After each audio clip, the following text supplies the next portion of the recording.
The image you see here displays all the deserts located on Earth.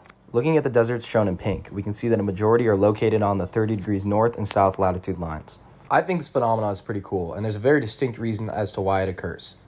The reason for this can be displayed by this diagram. We can see that the equator receives the most thermal energy on average over the course of the year. This heating at the equator creates warm air, which is also able to hold more moisture than colder air. This warm and moist air then diffuses both north and south away from the equator. As the air diffuses, it cools down, which causes the moisture to condense and precipitate. Around the time that the moisture reaches the 30 degrees north or south latitude mark, the air begins to cool and descend. This cool descending air creates higher pressure zones, which prevents any liquid water from forming. This cooler air, once reaching lower altitudes, heads back towards the equator, forming what we know as the Hadley cell. The Hadley cell is just a name for the circular convection current that this phenomenon forms. The notable exceptions to this rule are the deserts of Central Asia and the Great Basin Desert of Western North America.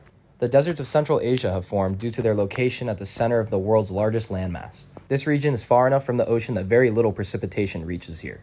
The Great Basin Desert of North America, however, has formed due to its flanking by multiple mountain ranges. On the west, we see it flanked by the Cascade and Sierra Nevada mountain ranges, and on the east by the Rocky Mountains.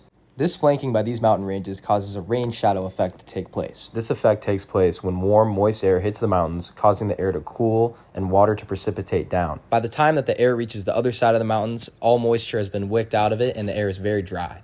Understanding these major geographic phenomena, we can see why most of our major deserts formed where they did. If you enjoy learning about geography, hit that subscribe button and leave a comment about what phenomena you would like to hear explained next.